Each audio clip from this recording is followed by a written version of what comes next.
Vamos a empezar oficialmente nuestra actividad. El día de hoy tenemos el enorme gusto de contar por cuarta vez, si no me equivoco, con nosotros a Farid Kahat. Bueno, Farid es un reconocido internacionalista y analista, tal vez una de las personas que más nos ilustra en los medios y en las redes sobre la escena internacional. Así es que el día de hoy, ciudadanos y ciudadanas, vamos a tener una conversación eh, relativamente, no voy a decir tan abierta, pero en fin, le hemos planteado que el título sea algo así como una evaluación del escenario internacional. Nos interesa como partido, evidentemente, conocer desde la mirada de un analista tan claro como Farid, cuáles son las tendencias que podemos leer. Primero, en fin, desde las relaciones internacionales, las tendencias que hay actualmente en el mundo, alrededor de los conflictos que se están dando, pero también nos interesa, por supuesto, una lectura política, que no sé si necesariamente Farid la vaya a plantear, sino ya será, digamos, producto de nuestra conversación, alrededor de cómo determinadas corrientes autoritarias, populismos, principalmente de derecha, están siendo de alguna manera partes, o no sé si el concepto sería adecuado, como animadores de esta situación conflictiva Gracias que a se está Dios, dando a nivel va internacional. pasando. Entonces, ese es el tema del día de hoy. La dinámica va a ser la siguiente. Vamos a tomar aproximadamente unos 30-35 minutos para escuchar a Farid en su exposición. Luego de ello, vamos a tener los comentarios de dos ciudadanos del partido.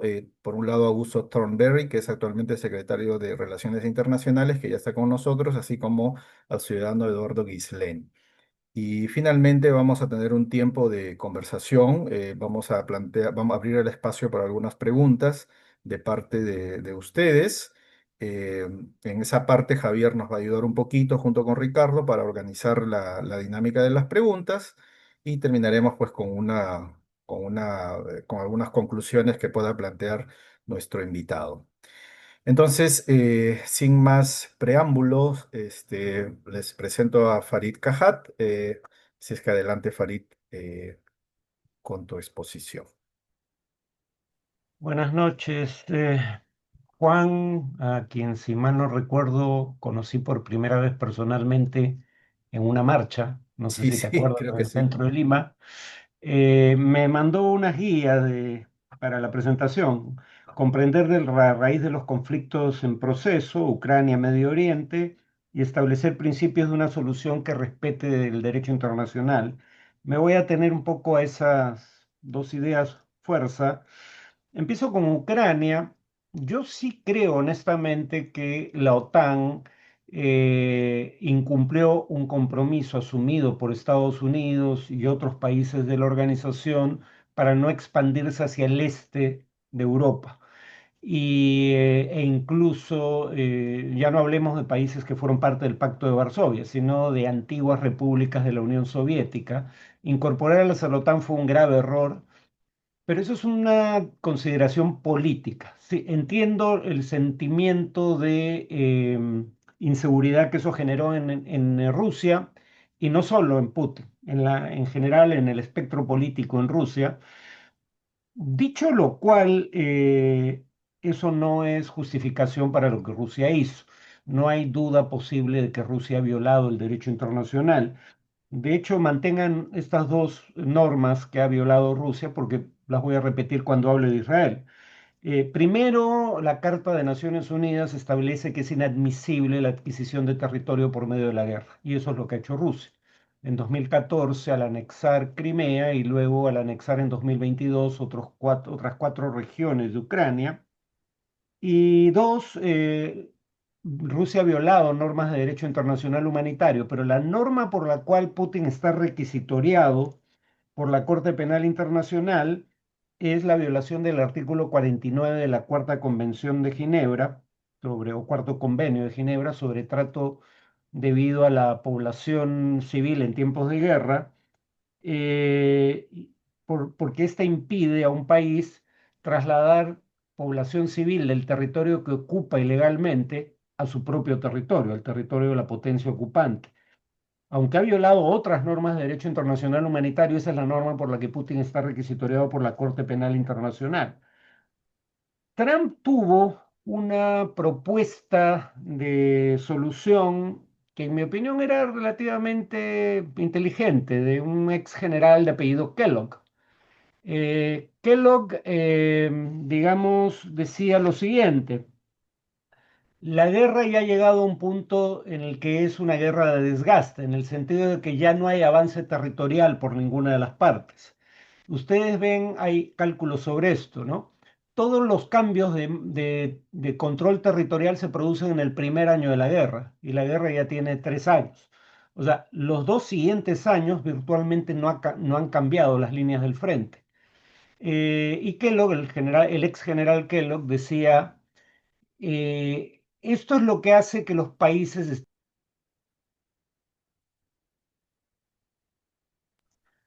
esto es lo que hace que los países tengan incentivos para llegar a un acuerdo, el saber que ya no hay más que lograr en el campo de batalla.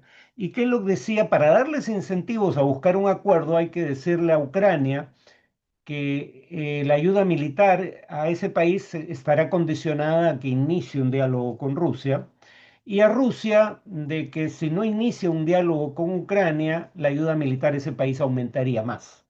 O sea, la reduces a Ucrania si no acepta dialogar, la aumentas si Rusia no acepta dialogar.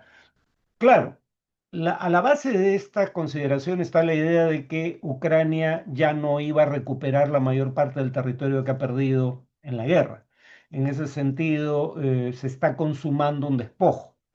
Pero cuando menos era una visión realista de cómo podía terminar la guerra. En la práctica, sin embargo, Trump ha terminado actuando de una manera distinta porque básicamente no le ha dado a Rusia incentivos para negociar.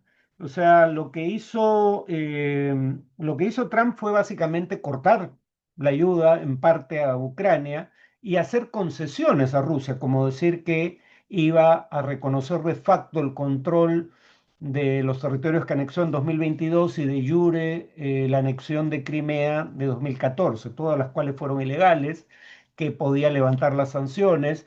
Recién en días recientes, Trump parece haber llegado a la conclusión de que esos premios ofrecidos a Putin más bien estaban teniendo un efecto perverso, en el sentido de que Putin pensó, como demuestra el hecho de que finalmente haya habido avances después de más de 2 años por parte de Rusia, que ahora sí tenía una oportunidad de volver a la ofensiva con posibilidades de éxito. Nuevamente se está hablando de la posibilidad de sanciones contra Rusia si no acepta una negociación. Rusia ha aceptado negociar, pero yo todavía tengo dudas de que este sea el inicio del fin de la guerra.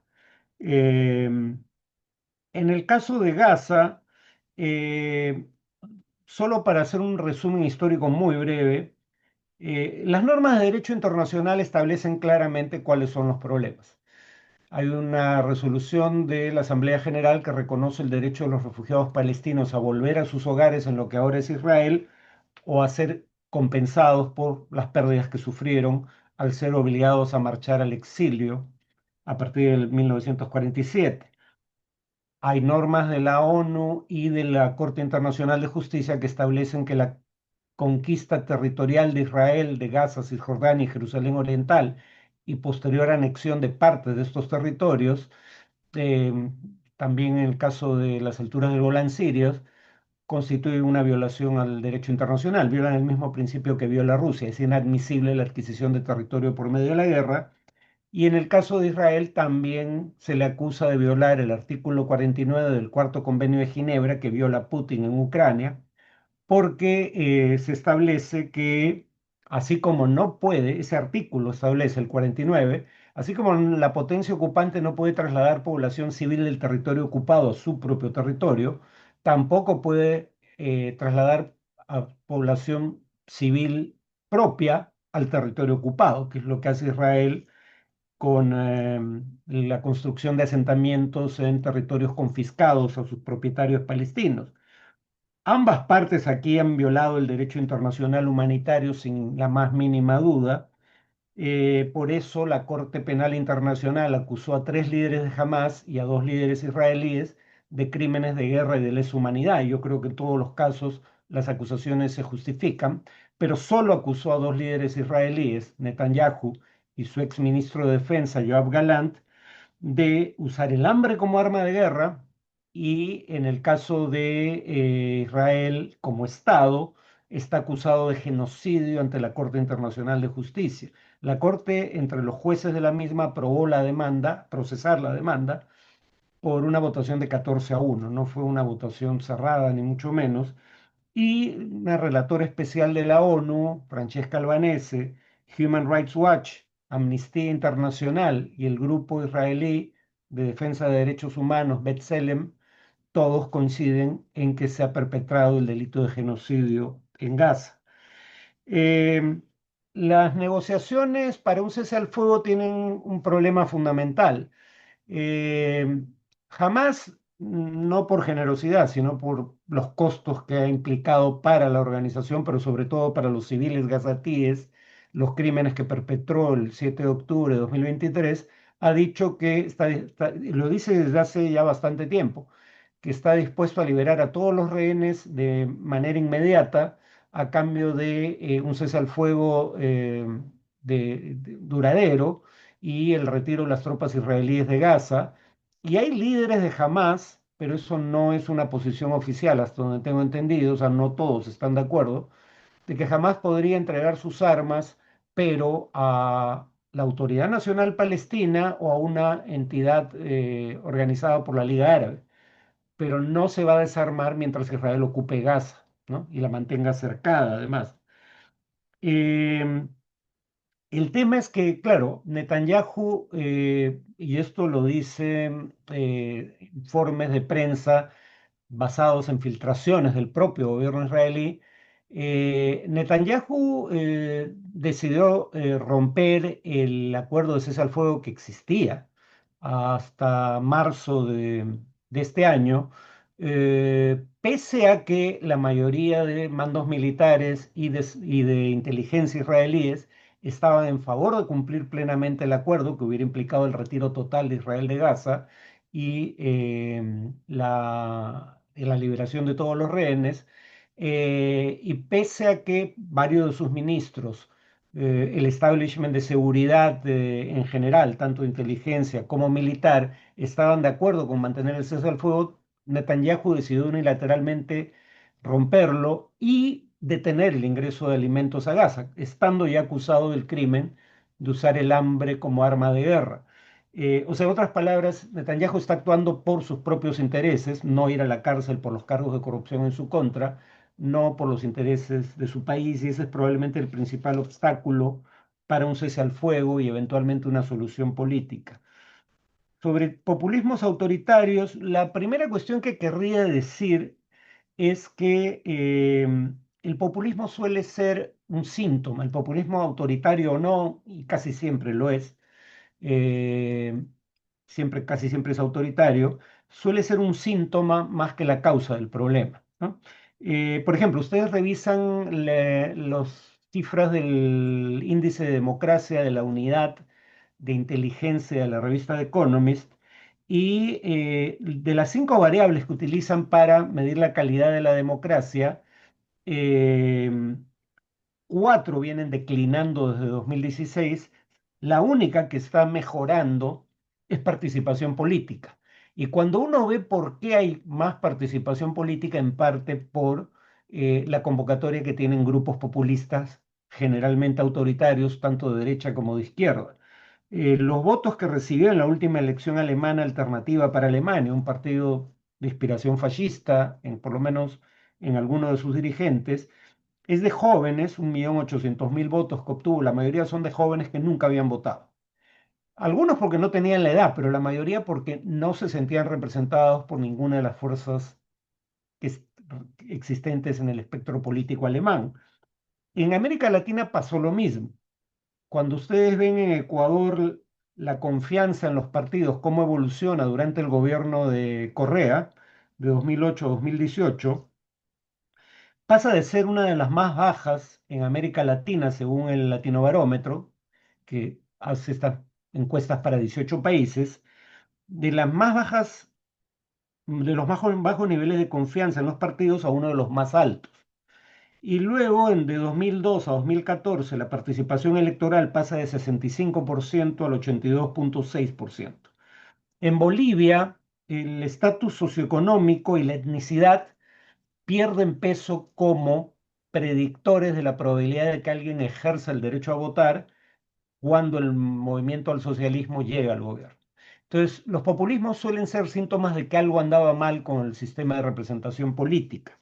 Ahora, los populismos no resuelven nada, en eso probablemente estemos de acuerdo, pero hay que entender por qué ganan elecciones, ¿no?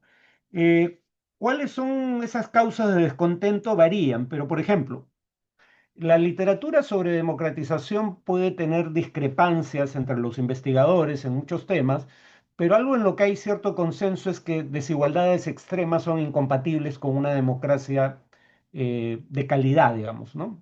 Medida por estos indicadores o variables del índice de democracia de Economist, ¿no? Cultura cívica, por ejemplo, es uno de los indicadores, autonomía de las instituciones, sobre todo electorales, participación política, y la desigualdad, sobre todo en países desarrollados, porque en América Latina antes de la pandemia la desigualdad se había reducido marginalmente, pero eso en la región más desigual del mundo, junto con el África subsahariana, pero había crecido en países desarrollados. En Estados Unidos creció hasta 2014, 15, pero se ha estancado básicamente desde entonces o se ha reducido marginalmente. Y la desigualdad ha ido acompañada del mayor peso de las élites en la política. En el caso específico de Estados Unidos, las élites económicas participan mucho más que antes, aunque eso también está cambiando un poco con las donaciones a través de redes sociales, por ejemplo, o de Internet, pero en general los sectores de más altos ingresos representaban una proporción creciente de las donaciones a las campañas de los partidos y había un académico, Gillens, de la Universidad de Princeton, que decía lo siguiente: ve encuestas de opinión pública eh, sobre preferencia de políticas públicas a lo largo de décadas y contrasta esas preferencias de políticas públicas con las decisiones del gobierno y lo que encuentra es que cuando las preferencias de políticas públicas de la élite económica no coincidían con la de la mayoría de la población, las decisiones gubernamentales solo obedecían a las preferencias de la élite. Por ejemplo, en países tanto de Europa como de Estados Unidos, aproximadamente en promedio 2/3 de los electores están a favor de que los sectores de mayores ingresos paguen más impuestos. Y sin embargo, lo que estamos viendo, incluso acaba de ocurrir con Trump y su One Big Beautiful Bill, las decisiones gubernamentales, si acaso más bien reducen la carga tributaria a los sectores de mayores ingresos, ¿no? Esa polarización es inducida en buena medida por la desigualdad. También está el tema de lo que algunos llaman polarización afectiva. Yo diría que eso es lo que probablemente ocurra con sectores de la Sierra Sur en el Perú.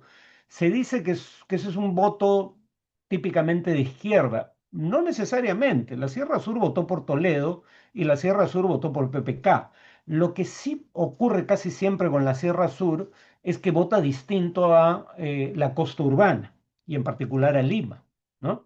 Eh, entonces, ahí hay un elemento probablemente de esto que dan a llamar polarización afectiva, es decir, juzgo las opiniones en función de si son de miembros de mi grupo de referencia o del grupo al que considero rival. Y claro, piensen en la campaña del Fujimorismo de decir que hubo fraude en 2021. Básicamente querían anular 200.000 votos de la Sierra Sur. Entonces era un poco el mensaje para sectores de Sierra Sur era tu voto no vale. Y luego, aunque yo creo que el gobierno de Castillo fue corrupto fue corrupto, incompetente e intentó un golpe de Estado, también es cierto que tuvo una oposición obstruccionista que buscó vacarlo prácticamente desde el primer día. Entonces, hay esta sensación de que nuestro voto no fue considerado válido por las élites urbanas y además nuestro candidato, una vez elegido, no le permitieron gobernar. Y así se explica probablemente que tanta gente crea que el golpe fue contra Castillo y no lo intentó perpetrar él, ¿no? Em, y esto de la polarización afectiva tiene que ver con el hecho, por ejemplo, de que en Alemania, cuando uno le pregunta a la población si la economía va bien o mal, la opinión de la mayoría de la población coincide no con su filiación política, sino con los indicadores económicos.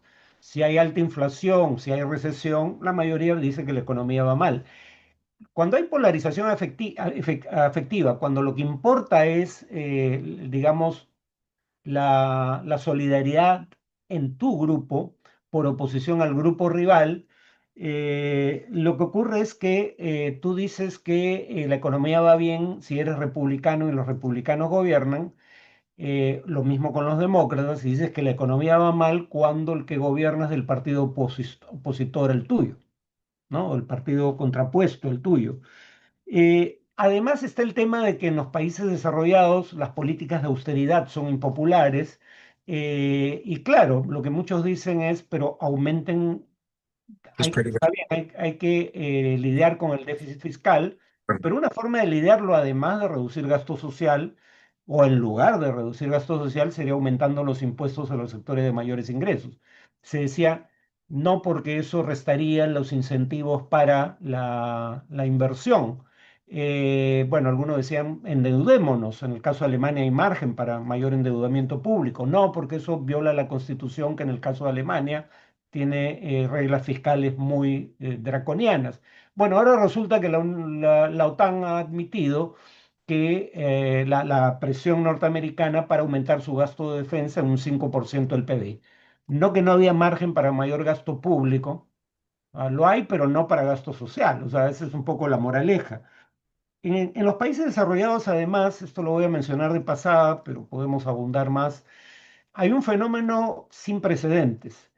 Las mujeres jóvenes tienen mayor, son la mayoría de los universitarios ya en países desarrollados, tienen mayor probabilidad de graduarse y se gradúan con mejores calificaciones en promedio que los hombres, y sobre todo que los hombres jóvenes de estratos populares.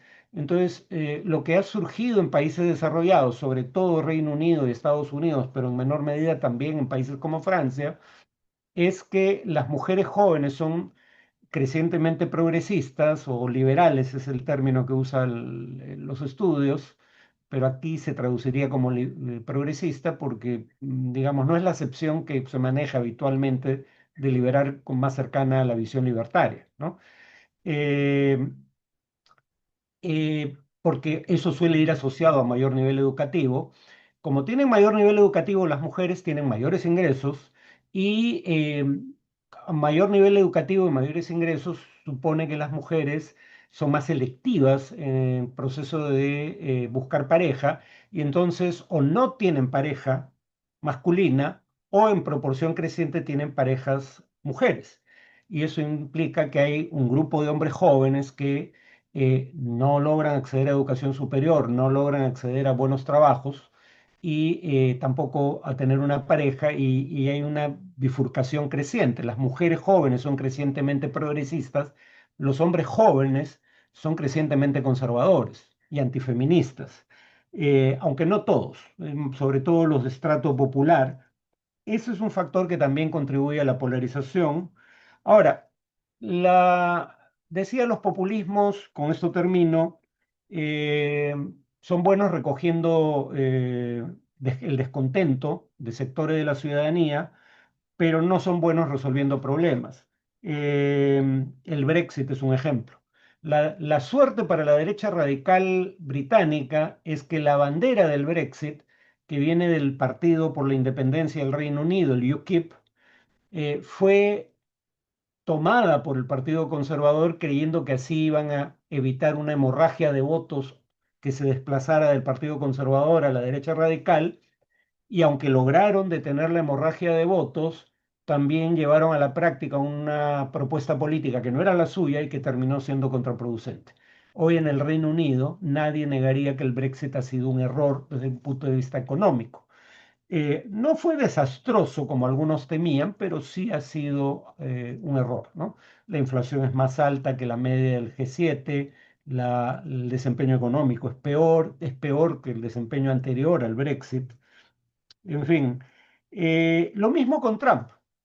Su guerra comercial va a redundar en peor desempeño de la economía norteamericana porque finalmente los aranceles benefician a las industrias protegidas, pero perjudican, por ejemplo, los aranceles en el caso de Trump, de 50% al acero, al aluminio y al cobre, benefician a los productores locales de esos metales, pero perjudican a un sector mucho más amplio de empresas que usan esos metales como insumo, ahora los tienen que pagar más caros, y perjudican a la gran mayoría de consumidores que consumen productos hechos con esos metales, que ahora van a ser más caros. En promedio suele ser malo el efecto para la economía. Estados Unidos está librando una guerra contra las universidades de élite y contra la inmigración, en un contexto en donde, por ejemplo, 38% de los premios Nobel de Ciencia de Estados Unidos son inmigrantes naturalizados, algunos de los cuales ahora están yéndose de Estados Unidos, porque el gobierno le está cortando el financiamiento de la investigación científica de base a las universidades y porque está hostilizando a los inmigrantes. Y muchos de estos investigadores son inmigrantes que trabajan en esas universidades, tipo Harvard o Columbia, y están empezando a irse del país. Entonces, en general las políticas de, bueno, el One Big Beautiful Bill es una propuesta que va a incrementar la deuda pública en los Estados Unidos, en un contexto en el cual ya está en alrededor del 100% del PBI y va a seguir creciendo porque incluso en periodos de crecimiento económico, porque uno podría entender déficit fiscal de 6% en pandemia o en recesión, pero la economía norteamericana ya no está ni en pandemia ni en recesión, pero sigue teniendo déficits fiscales superiores al 6% del PIB. Sus soluciones no resuelven nada. Y eso debería hacer que a mediano plazo pierdan peso. También está el hecho de que la base, digamos, socialistas, liberales, marxistas tienen infinidad de discrepancias, pero tienen un punto en común. Apelan a valores que ellos consideran universales. La derecha radical apela a un nacionalismo étnico, que es casi que siempre se ve el ombligo, y a veces grupos de derecha radical pueden ser fascistas en su filiación, pero son enemigos existenciales porque encarnan nacionalismos étnicos confrontados. El grupo Wagner ruso, cuyo líder fundador tenía tatuados símbolos fascistas, pero también el batallón Azov en Ucrania. Como la base de su ideología es el nacionalismo étnico, son enemigos a muerte más allá de sus afinidades ideológicas. O sea, tienen enemigos comunes en la escena internacional, el llamado globalismo, las élites liberales globalistas, como los llaman ellos, los inmigrantes, la izquierda, pero no son aliados naturales. Y terminaría con una anotación pequeña sobre China. China tiene más problemas de los que se suele mencionar, ¿no? Se suele hablar de cuándo China va a superar el PBI de los Estados Unidos. En algunas mediciones, paridad de poder de compra, ya está muy cerca o ha superado a Estados Unidos, pero la tendencia es a creer que el futuro va a reproducir el pasado. Se extrapola a partir de las tasas de crecimiento recientes. Yo diría que hay por lo menos tres factores que hacen creer que el crecimiento chino podría ralentizarse a futuro. Primero, y esto es común a China, Estados Unidos y Japón, la deuda conjunta de hogares, empresas y gobierno ya supera el 300% del PBI, ¿no? Es un umbral crítico. En el caso de China, además, eso tiene que ver con el estallido de la burbuja inmobiliaria. El diario Financial Times cita una investigación según la cual en China hay espacio construido como para albergar a 90 millones de personas, pero que está vacío, porque sencillamente la burbuja inmobiliaria estalló y ahora muchos proyectos quedaron truncos o no tienen los precios que tenían hace unos años. Segundo, China probablemente sea el primer país en la historia de la humanidad en donde la población empieza a envejecer sin que el país sea rico. Japón tiene el problema de que es una economía en donde la pirámide demográfica se ha invertido y en parte por eso hay mucha gente jubilada y relativamente poca gente trabajando para pagar las pensiones de los jubilados, pero la economía japonesa no necesita crecer porque la población ya no crece, uno, y porque ya es un país rico. Entonces, si la economía crece marginalmente, pero la población también, el nivel de ingresos se mantiene. Y Japón ya es un país rico. China podría llegar a esa situación de Japón, pero siendo un país de ingresos medios. Quedaría atrapada en la llamada trampa de ingresos medios. Y finalmente China está bordeando la deflación hace 3 años. Y los economistas saben que la deflación puede ser peor que una inflación alta. Entonces, tampoco es obvio que China vaya a mantener las tasas de crecimiento actuales en el futuro, ¿no? Bueno, eso sería todo.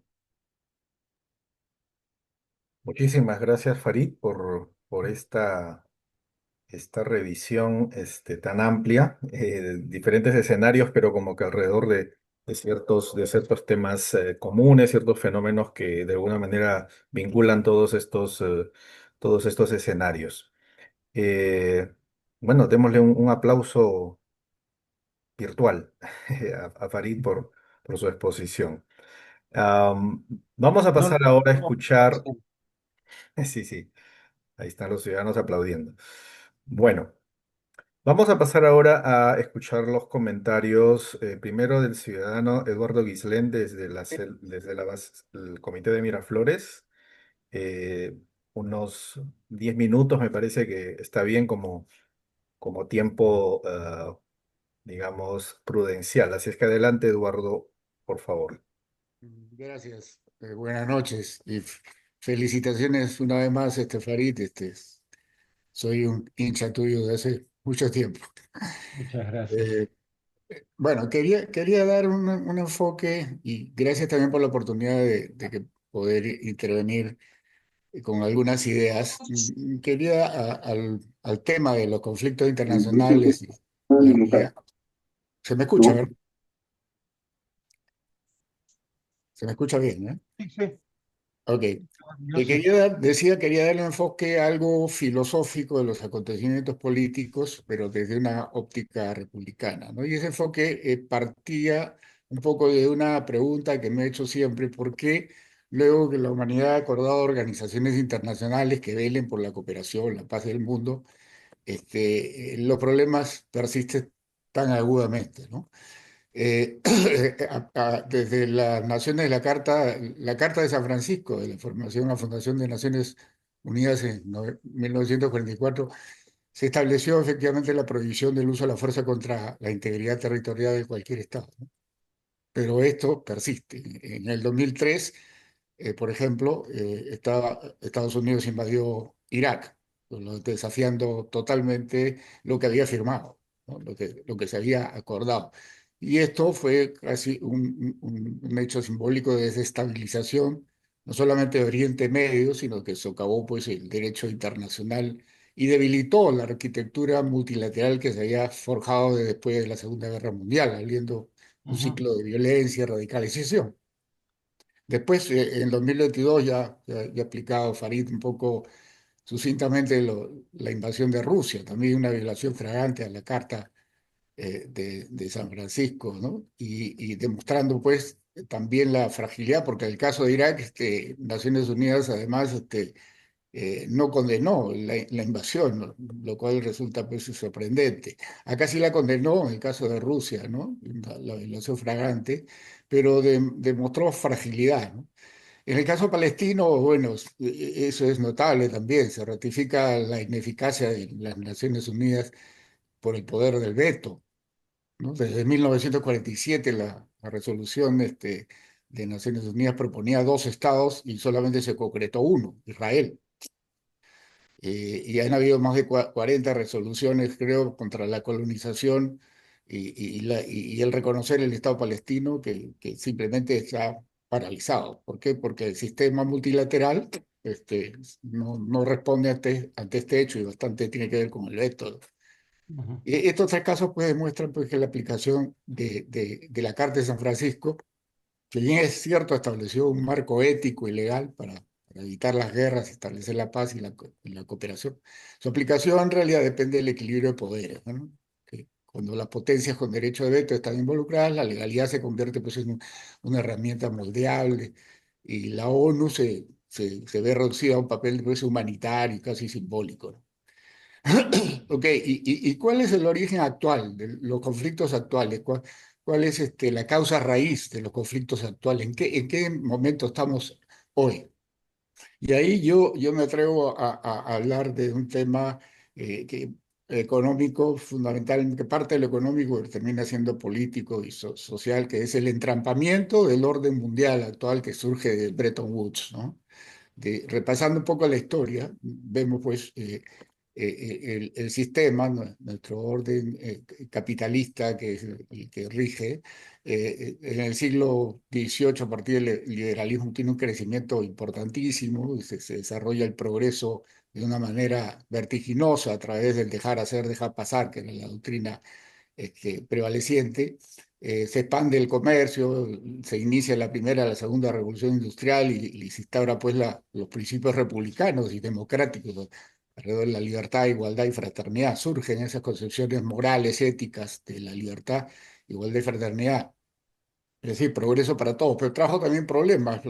La sobreexplotación laboral, por ejemplo, que finalmente llevó a la aparición del comunismo con la Revolución Rusa de 1917, y el liberalismo propiamente agudizó los conflictos geopolíticos, ¿no? Generó una carrera armamentista entre los ganadores, digamos, fundamentalmente Alemania, Francia, Inglaterra en Europa, y que generaron una carrera armamentista por hacerse repartirse a África, Asia, ¿no? Entonces, esto terminó finalmente en un holocausto, las dos guerras mundiales.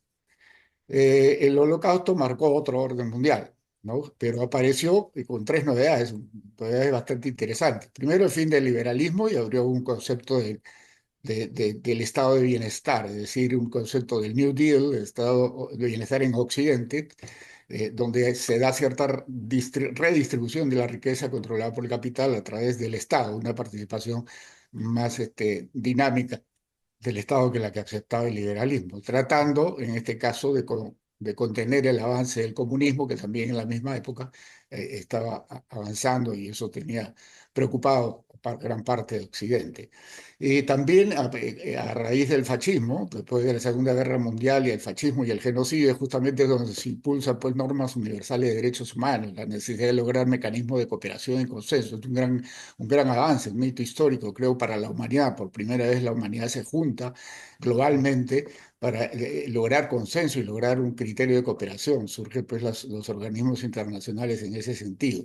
Esas son las dos buenas noticias, pero también aparece la Guerra Fría, ¿no? Entre Occidente y la Unión Soviética, que es el elemento pues, disociador, en todo caso, de estas dos buenas noticias.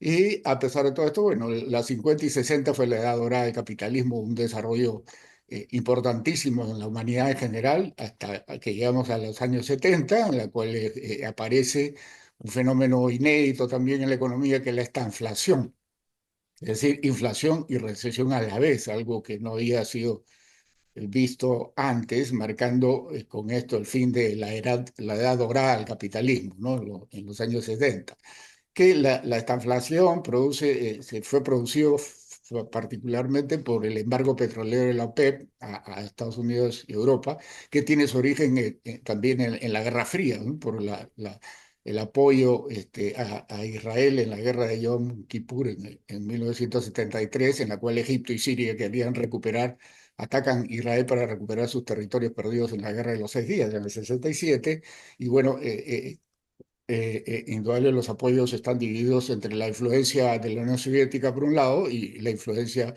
de Estados Unidos y Occidente por el otro, ¿no? Pero esto genera el embargo petrolero.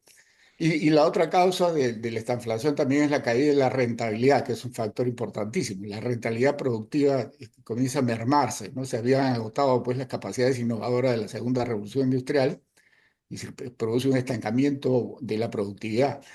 y también los costos sociales altos, ¿no? Pues el estado de bienestar implicaba pues una serie de conquistas, de logros, de derechos que implicaban costos sociales a las empresas como a los estados, ¿no? Pero fundamentalmente yo creo que también la aparición de los tigres asiáticos y la propia recuperación que el desafío americano generó en Europa. Entonces había más competencia.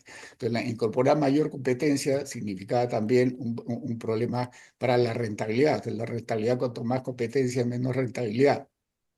El resultado final de esa etapa fue el agotamiento del modelo keynesiano de la expansión industrial y como solución a esto, en el año 71, Nixon da un golpe de Estado contra el sistema de Bretton Woods, ¿no? Que es un sistema multilateral, fundamentalmente interesante, que había aparecido después de la Segunda Guerra Mundial, declarando unilateralmente la no convertibilidad del dólar en oro, ¿no? Sí, que también significó un significativo acto de rompimiento del multilateralismo. Un Entonces, minuto, Eduardo, por favor, para cerrar. Gracias. ok, pensé que tenía más tiempo.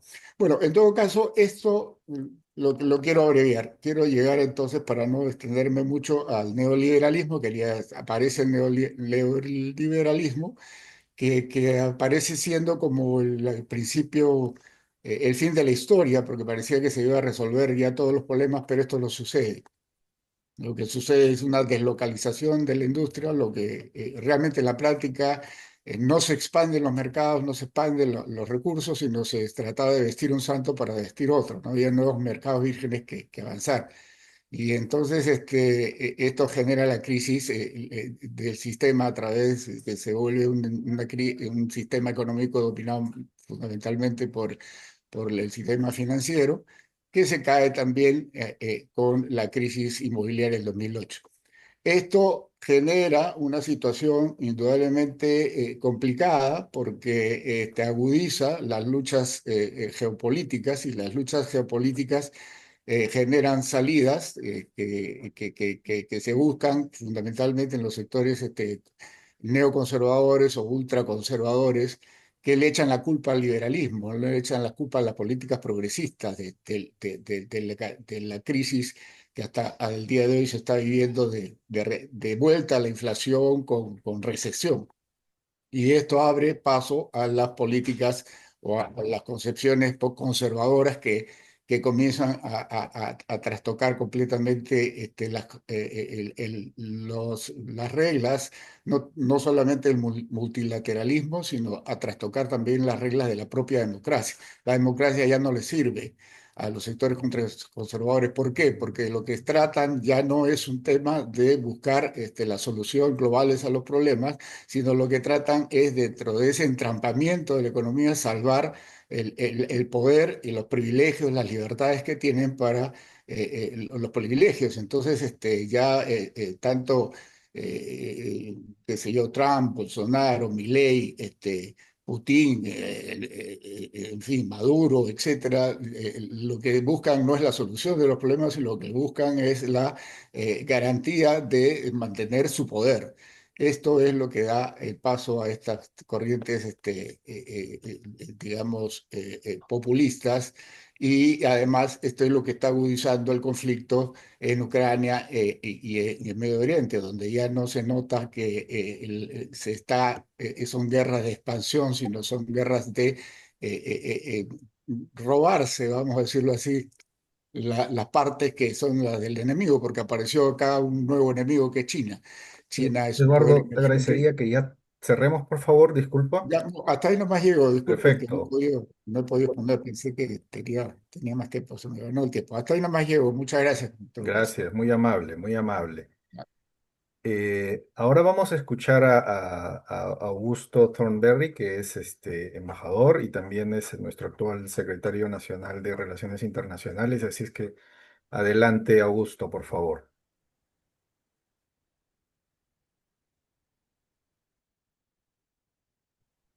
Hola, buenas.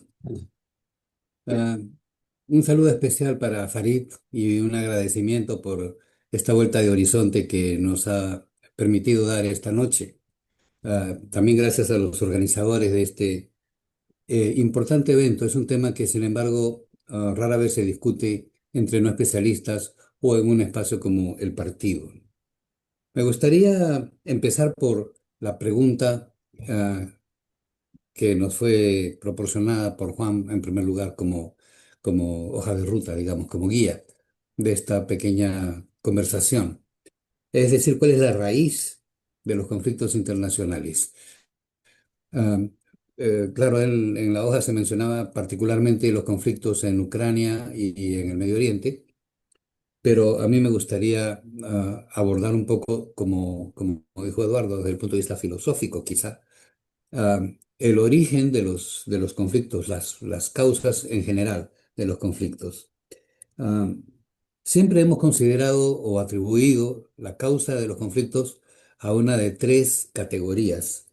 Am, una es la categoría puramente política, es decir, un gobierno que intenta asentarse en un determinado territorio, dominar una determinada población, o causas económicas, un Estado que desea obtener los recursos económicos más allá de los que su territorio propio les ofrece. Pero también hay una causa muy importante que me parece a mí, que es la ideología.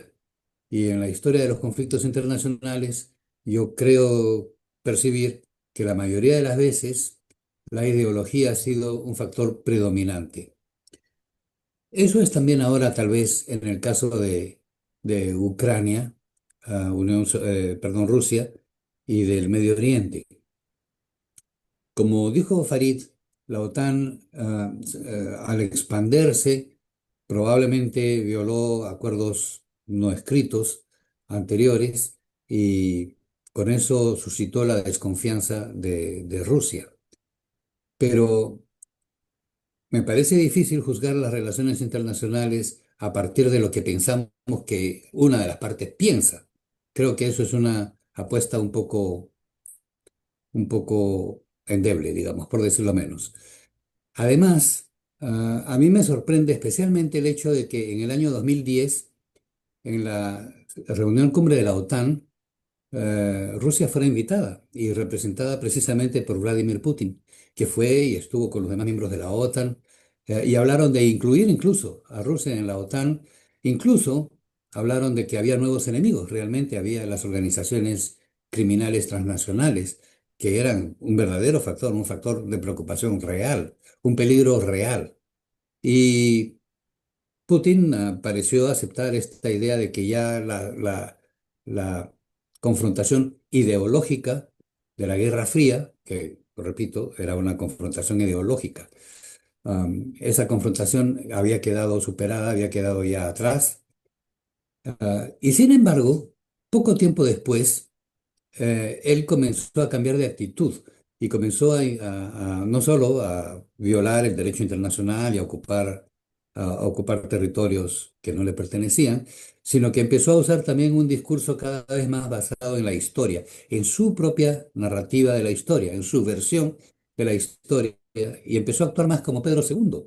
Así que casi que se hubiera podido conocer sus pasos futuros, sus planes futuros, estudiando la historia de Pedro II o remitiéndose a sus discursos de carácter histórico. Es una demostración o por lo menos un indicio de que la ideología, esa ideología no comunista o no capitalista, sino la ideología imperialista, digamos, de los zares, era la que motivaba más a su propia situación personal y de su propia ambición a la historia, héroe, una gloria de la historia rusa. De manera que para mí ese conflicto es también un poco ideológico y también el conflicto del Medio Oriente, evidentemente, que comienza por una, no sé si decir una guerra religiosa, pero al menos por una intolerancia religiosa que crea animadversiones en grupos que étnicamente son diferentes, pero tienen una raíz común y no deberían tener tantas diferencias. Sin embargo, la idea de que son excluyentes, eh, por una parte, y la historia de los 2000 años de enfrentamientos entre los diferentes pueblos ahí, marcan un poco la situación actual y frente a un debilitamiento del sistema internacional, porque en el sistema internacional también rigió, no sé si hablar en pasado o en presente todavía, pero casi que apenas, rigió un sistema de solución de controversias, un sistema digamos, de retención, ¿no? Autorretención, autocontención del uso de la violencia indiscriminada. También existió este sistema basado en el derecho internacional público, que se ha ido asentando y desarrollando a fines del siglo XIX, sobre todo a comienzos del siglo XX, sobre todo después de la Segunda Guerra Mundial, pero que ahora está otra vez de retroceso, otra vez de retirada. Y hay estados que sienten que pueden ejercer su poder frente a otras potencias mucho, mucho menores, ¿no? Es un poco el caso de Rusia con Ucrania y ciertamente es el caso de Israel con los palestinos. Israel tiene un aliado en Estados Unidos incondicional y también en Inglaterra, que lo hace sentirse invencible, ¿no? Y que realmente ha sometido a los palestinos a, a- a un régimen tan restrictivo, digamos, en todo sentido, de recursos naturales, de combustibles, de alimentos, de fuentes de trabajo, en todo, que realmente son una presa fácil para un ejército súper entrenado como es el israelí, un país rico y súper equipado como es ese país. Así que aquí hay un poco, no un poco, sino mucho de abuso del poder. Y lo mismo, evidentemente, quiere hacer Donald Trump. Es difícil explicar el fenómeno Trump porque tiene muchas vertientes, algunas de ellas contradictorias entre sí, así que siempre, siempre resulta muy complicado. Pero hay momentos clave que nos revelan al personaje detrás de todo, ¿no? Por ejemplo, cuando recién impulsó los aranceles a medio mundo o a todo el mundo, no sé. Eh, Él justamente declaró ante la prensa, y ustedes se podrán acordar, declaró que se sentía poderoso, ¿no? Que venía en países como Vietnam a decirle, no, señor, por favor, no haga eso, retíreme los aranceles, yo hago lo que usted diga, ¿no? Era la sensación de tener el poder, lo que él buscaba, él como persona. Ahora bien, él está inserto en un proyecto mucho mayor, un proyecto que abarca a todos los países, no sé si a todos, pero a la mayoría de los países de Occidente, en donde viene creciendo el conservadurismo. ah, los valores religiosos, sobre todo, han vuelto a imponerse en muchos de estos países y han vuelto a servir, no sé si solo de pretexto, pero en todo caso de argumento para una oposición precisamente entre la derecha y la izquierda, que ya no es tanto en capitalismo o anticapitalismo, no es la lucha de clases, ahora es más lo que genéricamente en inglés llaman la ideología woke y aquí en el Perú llaman el progresismo, a veces lo llaman caviar, en fin, ustedes saben, ¿no? Hay una gran variedad y confusión de términos. Un eh, minuto para cerrar, Augusto, por favor. Muy bien. Entonces, esta situación se refleja en todo el mundo. Quiero decir, el ascenso de las posiciones conservadoras en los partidos en los partidos internos y en los gobiernos muchas veces, y también un retroceso del derecho internacional público, a un ascenso de países con un poder que no puede ser sometido a bridas, que no puede ser contenido, porque son muy poderosos. La discusión de si es multilateral o si es, perdón, si es multipolar o unipolar, es una discusión vacía porque en realidad todos estamos de un modo u otro sujetos, sometidos a alguna de las potencias que no van a contener su imperio, digamos. Así que esta es la nueva escena mundial. En esa escena, la principal rivalidad, la principal dinámica, pienso yo, es entre China y Estados Unidos. No es solo ideológica o económica, ahora interviene también grandemente la variable tecnológica, como siempre ha existido, por supuesto, pero hoy es en sí misma una presa muy grande y un instrumento muy grande para someter a los demás. Así que estamos en medio de ese escenario, y tenemos que decidir cuál es el rol del Perú en esa situación. Muchas gracias. Muchísimas gracias, Augusto, por tus comentarios y creo que ayudan a enriquecer bastante nuestro análisis. Así es que ahora vamos a abrir el espacio para recibir algunas de las preguntas de nuestros ciudadanos.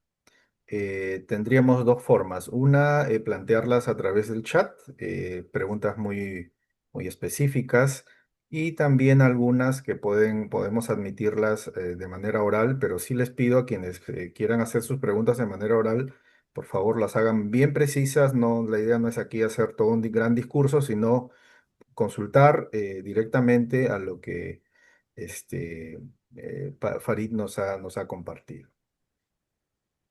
Entonces, abro el espacio.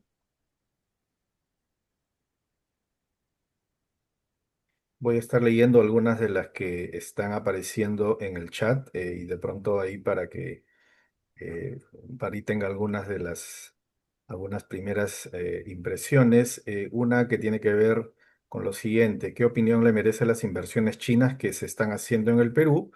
Eh, ¿Cuáles serían si existieran algunas consecuencias negativas? Luego hay otra también relacionada con China, en el sentido de que si consideras que los sectores, por ejemplo, inmobiliarios, de manufacturas, tecnología avanzada y energías limpias, no compensarán la desaceleración del mercado inmobiliario en China. Eh, y hay otra pregunta que tiene que ver con, bueno, no sé si tiene mucho que ver con la exposición, pero igual te la transmito, Farid, en el sentido de que qué opinión tienes sobre el conflicto con Colombia, que bueno, en realidad no es un conflicto, creo, todavía, sino es una posición poco informada, creo, del gobierno colombiano en relación a la isla Santa Rosa. Y bueno, este contexto, tal vez explicar un poco el contexto político en el que se está dando. Em, ok, y una pregunta, vamos a darle oportunidad ahorita a ver, alguien estaba levantando la mano.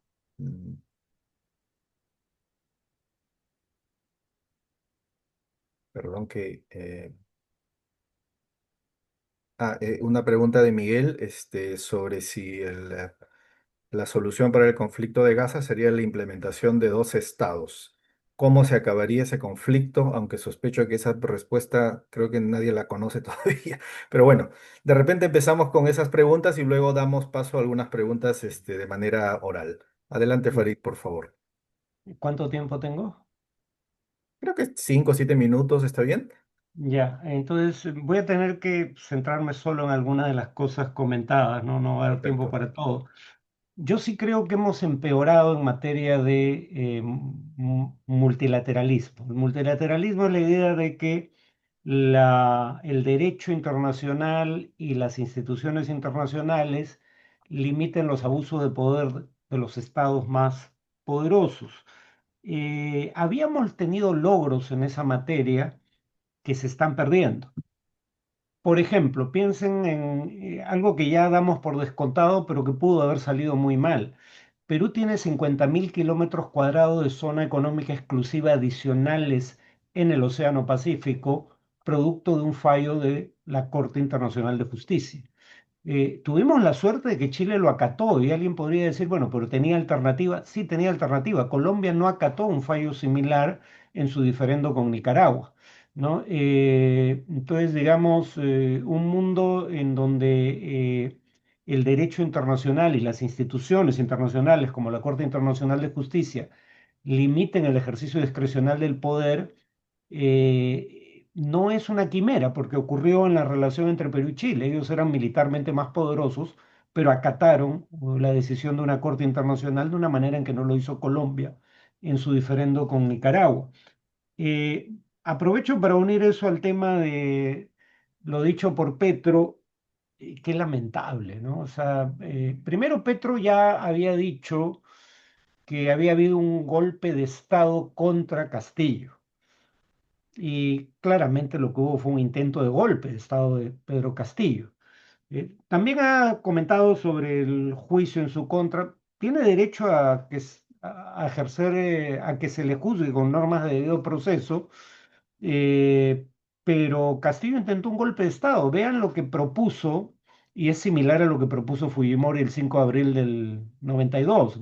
No hay forma, o sea, si lo que te importa es la democracia, o condenas ambos golpes, o te son indiferentes, o celebras ambos, pero no puedes aceptar uno y condenar el otro. Y el tema ahí es la isla ni siquiera se llama Santa Rosa, creo que se llama Chinería. O sea, el que habla de la isla Santa Rosa es Petro, porque está mal informado. La isla Chinería, creo que es el nombre, está mencionado explícitamente con ese nombre en el protocolo de Río de Janeiro del 34, si mal no recuerdo, como territorio peruano. En esa isla se creó un poblado llamado Santa Rosa, pero no es el nombre de la isla. Entonces, Petro está totalmente desenfocado, ¿no? Sobre el tema de los avances en materia de derecho internacional, ¿por qué digo que hemos retrocedido? Fíjense en detalles como estos, ¿no? Cuando Rusia anexó Crimea en 2014, habían pasado 4 décadas aproximadamente desde la última vez que un país había intentado anexar territorio por medio de la guerra. Eso había dejado de ocurrir. Desde que la Carta de la ONU estableció que era inaceptable la adquisición de territorio por medio de la guerra, hubo algunos casos después de que se aprobó la Carta, pero hacía 40 años que no ocurría. Por eso es tan grave lo que hizo Rusia. Invadir países al margen del derecho internacional sí ha ocurrido con relativa frecuencia. Pero digamos, ahí el punto es que también hay que ser conscientes de que el derecho nacional tampoco funciona todo el tiempo. 70% de los peruanos trabajan en la informalidad. Yo podría estar de acuerdo con quien diga que el problema es el Estado y no la gente que trabaja en la informalidad, pero el punto es que 70%, más del 70%, trabaja al margen de lo que establecen las normas legales. Y nadie dice que por eso no debe haber derecho nacional. Lo mismo respecto al derecho internacional. Hay circunstancias en donde claramente no ha funcionado, pero estaba funcionando bien en algunos casos, como el de no anexar territorio por medio de la guerra. Por eso es tan grave lo que hizo Rusia. En el caso de Gaza, no es que no haya habido genocidios antes donde las potencias occidentales se hayan puesto de perfil. Ese fue el caso de Ruanda. Pero una cosa es que no hagan nada para evitar el genocidio y otra es que sean cómplices activos, porque al día de hoy le siguen vendiendo armas a Israel, ¿no? No han detenido la venta de armas a Israel y siendo países miembros de la Corte Penal Internacional, la mayoría de países de la Unión Europea, Hungría recibe a Netanyahu, que está requisitoriado por esa corte, siendo Hungría parte de la corte, y no lo detiene. Y países que son parte de la corte le permitieron a Netanyahu sobrevolar su territorio en dirección a Hungría, ¿no? O sea, este tipo de doble estándar no es que no haya ocurrido antes, pero no había ocurrido tan ostensiblemente entre potencias occidentales. Eh, Trump diciendo que no descarta el uso de la fuerza para apoderarse de Groenlandia y del Canal de Panamá. Estados Unidos había invadido países ilegalmente, como en el caso de Irak, pero nunca antes, por lo menos no desde 1945, había mencionado explícitamente que contemplaba el uso de la fuerza para anexar territorio ajeno, ¿no? Entonces, hay un retroceso significativo. Sobre Putin, recuerden cuándo empiezan las acciones de Putin al margen del derecho internacional. Empiezan después de que en 2008 la OTAN decide que da la bienvenida a la postulación, aunque no establece plazos, pero a la postulación como miembros de la organización de Georgia y Ucrania. Y hay ataques muy poco después contra Georgia, ¿no? Hay intentos de estabilizar Ucrania a partir de entonces. También está ahí el tema de la intervención estadounidense específicamente para derrocar lo que era un gobierno electo, habría que recordarlo, en Ucrania, solo que un gobierno más cercano a Rusia, en las protestas del llamado Euromaidán, que esto es intervención de Estados Unidos, no de la OTAN, porque los países europeos se opusieron a la intervención norteamericana y algunos recordarán que una representante del gobierno americano, cuando le plantean las diferencias con Europa, dice fuck the Europeans, en una conversación telefónica que se filtró. Ahora, que la OTAN haya cometido errores o haya actuado de manera, digamos, incluso ilegal al tener injerencia en protestas dentro de un país, esa injerencia en asuntos internos, no quita que Putin tuviera, digamos, una voluntad expansionista. Una cosa no impide la otra. O sea, Putin tuvo una voluntad expansionista, pero Putin era consciente de que la OTAN era mucho más poderosa que Rusia, económicamente y en el plano convencional. Eh, entonces yo sí tiendo a creer que, aunque Putin claramente ha tenido un discurso expansionista, probablemente no hubiera actuado de la manera en que actuó de no mediar las acciones previas de la OTAN. Pero que él tenga una vocación expansionista no quita que la OTAN actuó, digamos, de manera equivocada, en mi opinión. En el tema palestino-israelí no es un conflicto de 2000 años. Es un conflicto que inicia con el surgimiento del sionismo, el movimiento nacionalista judío en 1897. La relación entre judíos, cristianos y musulmanes en esa tierra había sido relativamente armoniosa, como demuestra el hecho de que tras 1300 años de dominio musulmán, seguía habiendo familias judías o familias cristianas como la mía, que mantenían todos sus derechos en materia de propiedad y que seguían practicando su religión. O sea, es un conflicto reciente y además es un conflicto territorial. Recordemos que cuando surge el conflicto, las principales fuerzas políticas de un lado y de otro eran de izquierda secular en ambos casos. No eran fuerzas religiosas. Esas fuerzas ganan peso mucho después. Jamás surge en 1987, cuando Israel expulsa a la mayoría de los palestinos entre el 47 y el 48. Jamás no existía. Cuando ocupa los llamados territorios ocupados, jamás no existía. Eh, y del lado israelí, la principal fuerza política era el laborismo. La principal fuerza palestina, Al-Fatah, y la principal fuerza israelí, el Partido Laborista, ambos son miembros de la Internacional Socialista al día de hoy, ¿no? Y lo han sido por décadas. Eran fuerzas de izquierda secular y en el caso de la OLP, la oposición al Fatah no era jamás, que no existía y nunca fue parte de la OLP, era la izquierda marxista. Los grupos de filiación religiosa cobran fuerza después. Eh, Sobre la inversión, China tiene problemas también. Son de otra índole. O sea, China no te va a decir respeta derechos humanos, respeta institucionalidad democrática. Obviamente, eso a China le tiene sin cuidado porque no tiene ninguna de las dos cosas en su propio territorio, ni democracia ni respeto a los derechos humanos. Pero recuerden que cuando Australia criticó bueno, Australia se ganó la lotería, ¿no? Porque criticó la represión a la minoría uigur en la provincia de religión musulmana en la provincia de Xinjiang. Criticó las amenazas de China contra Taiwán.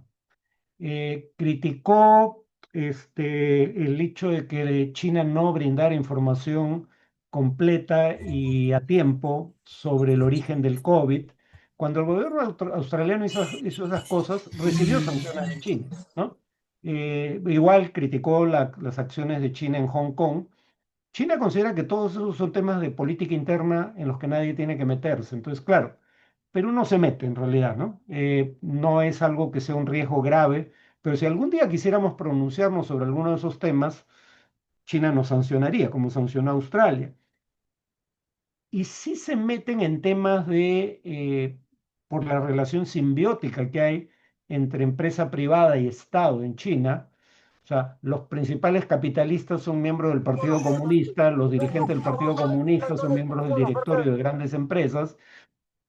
Cuando hay un conflicto entre un Estado y una empresa privada china, el riesgo de escalada política es mayor precisamente por esa relación tan cercana entre Estado y empresa en China.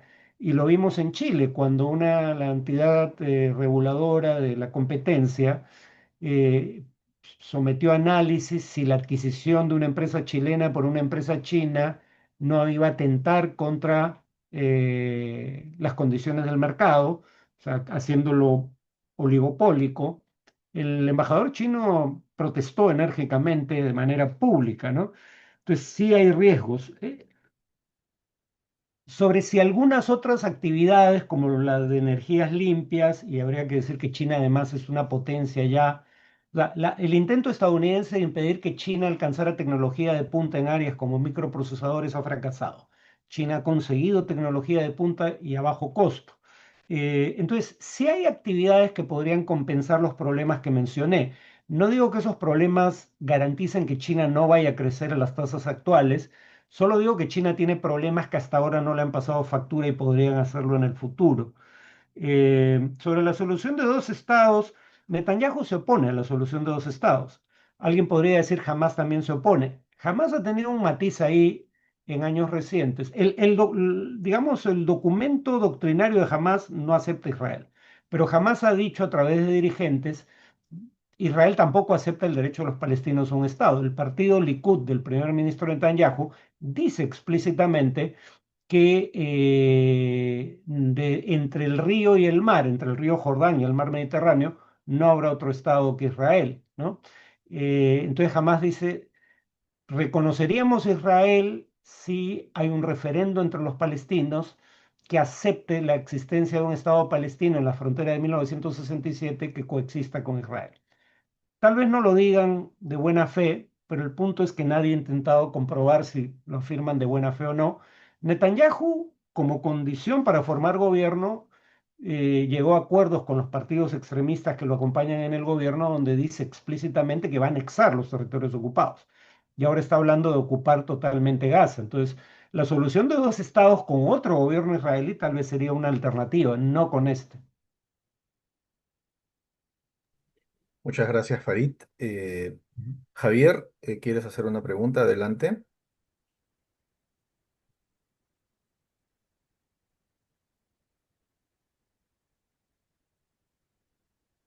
Un minuto. Ok, ahora sí. Muchas, ups, ok. Muchas gracias, Farid, por tu presentación. Agradezco también la presencia del presidente Luis Durán aquí con nosotros en este espacio. Empiezo con la pregunta y un brevísimo contexto. La pregunta es, eh, dado lo que has mencionado sobre que el auge de los populismos agresivos, autoritarios, es más un síntoma que una causa, si es que en el contexto internacional los países han buscado maneras republicanas que consideren una participación ciudadana para poner freno a estos autoritarismos y para defender la democracia y al final los derechos de los ciudadanos. Esa es la pregunta. El contexto es que la participación ciudadana que tú has mencionado que es una de las cosas que se ha incrementado. Sin embargo, la participación es muy, digamos, es muy utilitaria, ¿no? Como ejemplo, los MAGA, por ejemplo, auparon a Trump a la presidencia y ahora Trump lo llama estúpidos, ¿no? Entonces, ¿cómo hacer que la participación ciudadana, que es un principio que defiende el Partido Morado, sea el eje para poder refundar repúblicas más sólidas y que al final los ciudadanos no solamente voten y después se sienten a esperar, sino que puedan organizar efectivamente formas de control para que los gobiernos puedan responder las demandas de los ciudadanos? Muchas gracias. Gracias. Gracias, Javier. Alberto. Gracias, Juan. Gracias, Farid. Sí, una consulta. Eh, Farid, de cara a la posible visita del genocida Netanyahu a Argentina, ¿qué acciones la sociedad civil podría activar cuando su gobierno le quiere dar o le permite ingresar a un territorio sabiendo que Argentina ha firmado el Estatuto de Roma, por ende es parte de la Corte Penal Internacional? Extrapolando una situación similar, si Dina invita a Netanyahu, al criminal, ¿qué acciones nosotros podríamos activar? ¿No? Más allá de las acciones, sí, porque nosotros no somos firmantes del Estatuto de Roma. Eso, Ujú. básicamente. Gracias. Augusto Cárdenas, por favor, adelante.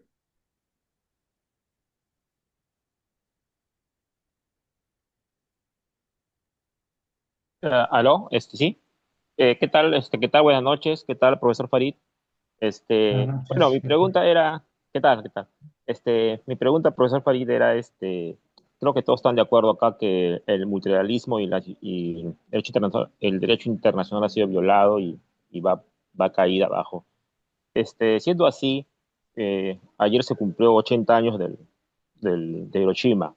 Sería exagerado afirmar, en todo caso, que si no hemos tenido un conflicto tan catastrófico como la Segunda Guerra Mundial, o sea, no hemos vuelto a tener algo así, se debe más a la garantía que un conflicto nuclear ofrece sobre una mutua destrucción y no tanto a los derechos internacionales que surgieron después de la Segunda Guerra Mundial. Gracias. Ujú.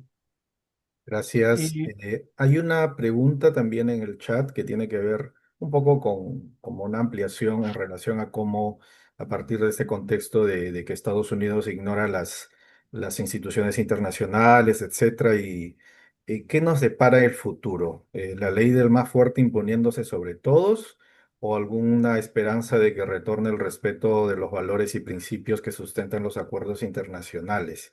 Y si me permiten, quisiera también hacer una breve pregunta a Farid, tal vez un poco más en el contexto latinoamericano. Por lo que he leído, en las encuestas le dan, digamos, amplias posibilidades a Kast a un triunfo en las elecciones en Chile.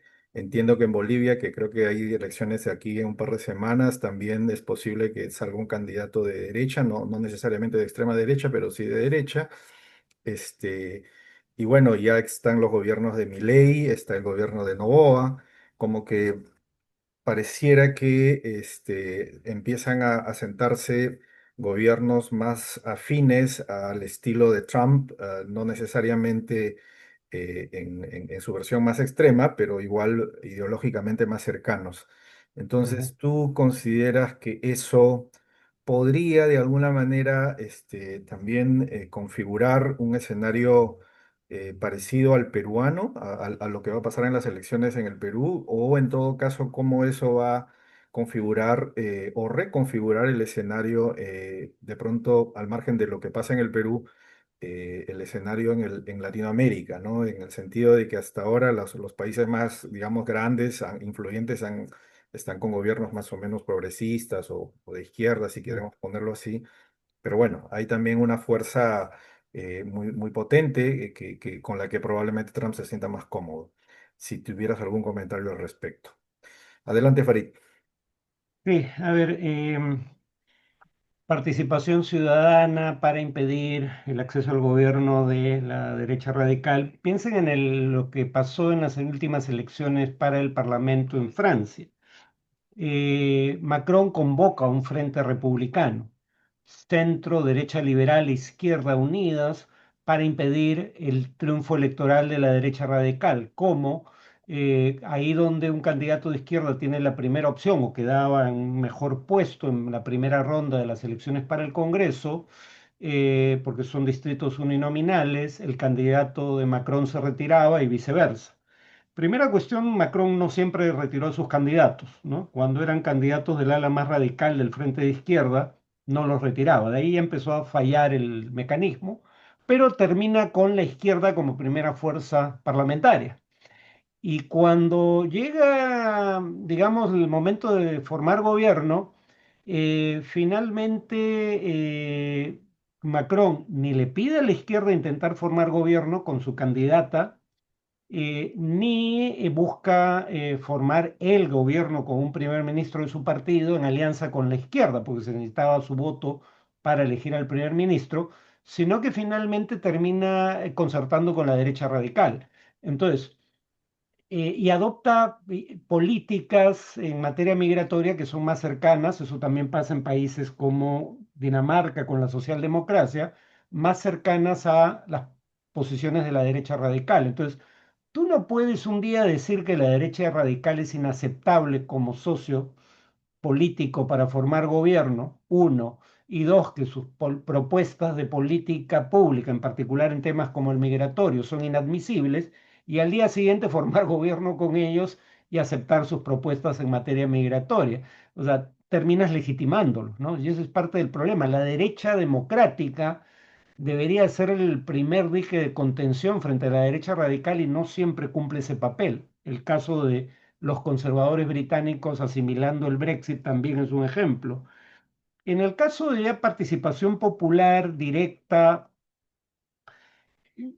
con todo lo crítico que yo soy de Evo Morales y al desastre al que ha llevado su partido en estas elecciones que van a ocurrir pronto en Bolivia, pese a eso, yo sí admito que en Bolivia el MAS, el Movimiento al Socialismo, no era un vehículo personal de Evo Morales. Tiene vida orgánica porque es un frente de movimientos sociales, cosa que no es el Partido Socialista Unificado de Venezuela. Ese sí es un instrumento del gobernante chavista de turno. En ambos casos hay aristas autoritarias, en ambos casos, en mi opinión, ha habido una conducción equivocada de la política económica. Pero en el caso del MAS, cuando Evo Morales, creo que al final eso ha sido contraproducente para el gobierno del MAS, pero cuando Evo Morales quiere eliminar los subsidios a los combustibles, son las movilizaciones de las bases del MAS las que lo obligan a retroceder, ¿no? Y ahí uno se da cuenta que los movimientos sociales tienen un peso específico, ¿no? El PT brasileño fue algo así hasta que Lula poco menos que lo convierte en un instrumento personal, ¿no?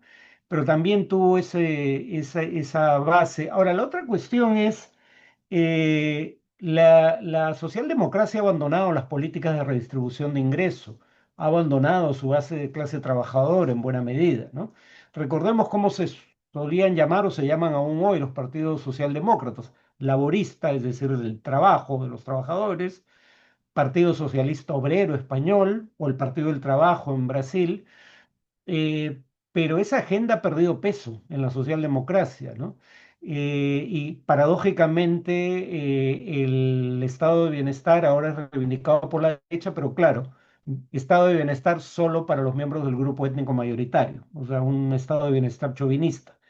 Pero algunos grupos de derecha radical, aunque no lo cumplen cuando llegan al gobierno necesariamente, promueven mayores impuestos a los sectores de mayores ingresos, cosa que ya virtualmente no hace la socialdemocracia.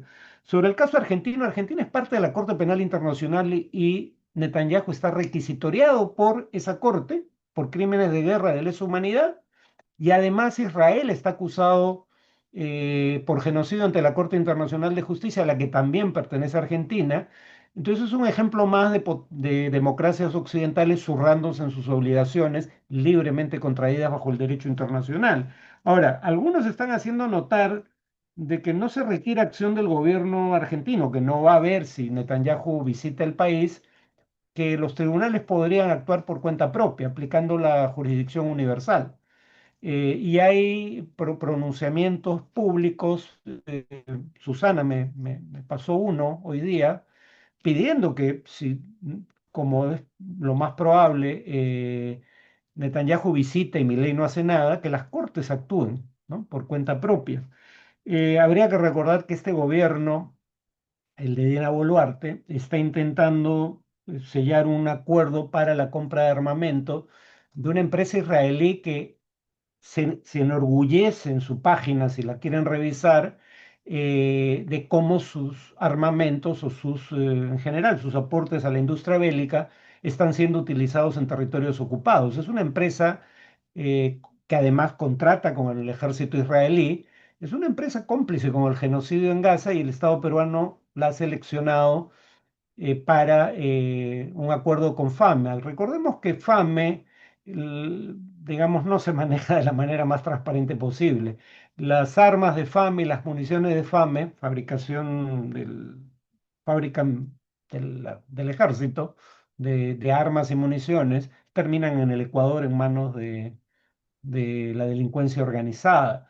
Entonces, y ya ha habido acusaciones de eh, corrupción en contratos anteriores con empresas israelíes, aunque no solo con ellas, que armamento vendido por Israel a Perú se utilizó para la represión contra nuestros compatriotas entre diciembre del 22 y enero del 23, y sin embargo este gobierno quiere firmar con una empresa israelí un acuerdo de fabricación de armamento. Sobre qué explica las guerras, esa es una gran discusión, pero digamos, es más de un factor, pero claramente El hecho de que las grandes potencias sean en casi su totalidad potencias nucleares es un factor de disuasión, ¿no? La destrucción mutua asegurada garantiza que no escalen las guerras entre potencias. Pero más allá de las guerras entre potencias, el número de guerras en el mundo venía descendiendo entre principios de la década del 90, con el fin de la Guerra Fría, y 2010, ¿no? Y estamos hablando de todo tipo de guerras, guerras entre estados convencionales, guerras convencionales, quiero decir, entre estados, guerras civiles también. Así que había otros factores detrás de la disminución de las guerras, no solo la disuasión nuclear, porque disminuyeron guerras en donde no había capacidad de disuasión nuclear. En la Unión Europea, yo no creo que la... Inicialmente se dijo que Francia, que había sido rival de Alemania en la guerra franco-prusiana, en la Primera Guerra Mundial y en la Segunda Guerra Mundial, de pronto ya no temía a Alemania porque la OTAN estaba ahí para evitar que Alemania se rearme. Pero con toda honestidad, Francia ya no ve a Alemania como un rival, ¿no? O sea, parece ser cierto que la integración europea ha cambiado la naturaleza de la relación entre esos países, cuando menos. Y el otro factor, que es más bien un aporte liberal, pero todos están de acuerdo en que no impide las guerras, es la interdependencia económica. Eleva lo que los economistas llamarían el costo de oportunidad del uso de la fuerza, ¿no? Es decir, si no hay interdependencia económica, el costo de la guerra es el costo de pelear. Pero si hay interdependencia económica, al costo de pelear la guerra hay que sumarle el costo del comercio o las inversiones perdidas por pelear con un país con el que tienes interdependencia. Entonces, sí, la disuasión es un factor, sin duda, sobre todo entre potencias nucleares, pero no es la única razón por la que habían disminuido las guerras, ¿no? Que están volviendo a crecer, pero no son nada comparado a lo que tuvimos hasta la década del 80 del siglo pasado. Eh, Ahora, ¿qué se viene? Ya dije, hay razones para un optimismo moderado. Eh, la derecha radical en el gobierno es muy ineficaz, generalmente. Yo creo que Trump va a perder las elecciones de medio término en Estados Unidos, por lo menos en la Cámara de Representantes, tal vez también, aunque es menos probable, en el Senado, y entonces vamos a estar en un escenario distinto. En segundo lugar, hay casos donde la derecha radical llegó al gobierno y se fue sin pena ni gloria, como Finlandia, porque en la oposición critican las políticas de austeridad, pero cuando la derecha radical finlandesa llega al gobierno, aplica políticas de austeridad, aunque llega en coalición, no llega sola, y termina perdiendo buena parte de su base de apoyo, ¿no? Entonces, no descartaría que su inoperancia en el gobierno, como a veces le pasa también a la izquierda radical, termine reduciendo su influencia política, aunque el tema es que como son autoritarios, igual que la izquierda radical, puedan terminar pateando el tablero. En Europa me parece menos probable, pero lo hemos visto en Venezuela, por ejemplo, donde el chavismo se robó descaradamente la última elección presidencial. Bolivia y Chile, en Bolivia me suscita menos preocupación, porque es muy probable que gane alguien de derecha, pero Doria Medina es un moderado, ¿no? Es una derecha moderada. Quiroga está un poco más a la derecha, pero no es de esta derecha radical como la de Cast. Entonces, digamos, va a ganar la derecha en Bolivia, pero el caso boliviano no me preocupa tanto. Casi, porque aquí nadie leyó su plataforma electoral. La derecha peruana lo apoyó frente a Boric, pero ninguno leyó su plataforma electoral que era abiertamente antiperuana. Kass decía que había que cavar una zanja en la frontera no construir un muro, pero sí cavar una zanja en la frontera con Bolivia y con Perú. Y en su plataforma de gobierno decía que Perú era responsable de la inmigración venezolana a Chile. Y ustedes dirán, pero ¿cuántos venezolanos pasaron por la frontera entre Perú y Chile? No, lo que Kass decía, tanto en su plataforma como en declaraciones públicas, era que Perú no controlaba el ingreso de venezolanos desde Ecuador y tampoco controlaba su salida desde Perú hacia Bolivia, y que por ende los que terminaban entrando desde Bolivia a Chile era en parte por culpa del gobierno peruano, y que le iba a exigir al gobierno peruano que detuviera en territorio, en la frontera con Ecuador o en la frontera con Bolivia, el flujo de inmigrantes venezolanos. CAS fue abiertamente hostil hacia el Perú y aún así algunos lo apoyaron. Y lo que decía respecto a que la derecha radical suele tener el nacionalismo étnico como base de identidad, y los nacionalismos vecinos son el enemigo a veces. Eh, Sobre lo que pueda pasar en Perú, lo único positivo, bueno, primero no sé por qué hay tanta complacencia, ¿no? Si se apodera este gobierno, o la mayoría del Congreso en realidad, del Jurado Nacional de Elecciones, no vamos a tener elecciones libres ni justas, ¿no? Entonces, los sectores moderados no han hecho alianzas electorales, pero por lo menos deberían ponerse de acuerdo en defender la poca institucionalidad que nos queda, antes de que también nos la arrebaten. Ya se apoderaron del Ejecutivo, ya se apoderaron de la mayoría del Tribunal Constitucional, ya se apoderaron de la Junta Nacional de Justicia. Si se apoderan del Jurado Nacional de Elecciones, podemos no tener elecciones libres ni justas, ¿no? Hay mucha complacencia en torno al tema. La buena noticia en el Perú es que Perú se parece más a lo que Vergara y no me acuerdo el nombre de su coautor llaman, refiriéndose al modelo guatemalteco, autoritarismo de coalición, es decir, no hay un hombre fuerte o mujer fuerte con sólido respaldo de las Fuerzas Armadas, ni con una gestión relativamente exitosa que exhibir en elecciones, ¿no? A diferencia de Bukele, por ejemplo. Eh, pero eso lo hizo Estados Unidos fundamentalmente y lo hizo bajo gobierno demócrata. No creo que lo haga Trump. En Guatemala, Estados Unidos y la Unión Europea empezaron a aplicar selectivamente sanciones y lograron que algunos miembros de esta coalición se desgajaran de la coalición para evitar las sanciones americanas. Y entonces, por ejemplo, consiguieron que la autoridad electoral se opusiera a los intentos de manipular el proceso electoral.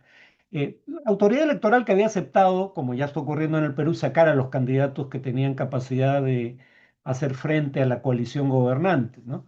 La ventaja en el Perú es esa, que como es una coalición de intereses subalternos, cabe la posibilidad de que se divida antes de las elecciones.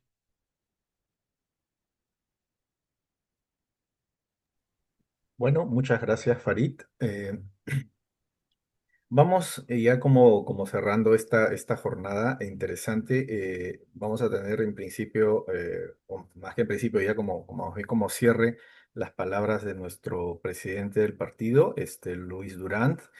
Por mi parte, yo estoy muy agradecido, Farid, por tu exposición, también por la precisión y el cuidado que has tenido para absolver todas las preguntas que han planteado los ciudadanos y bueno, por ser tan generoso con nosotros, con tu tiempo y con tus conocimientos.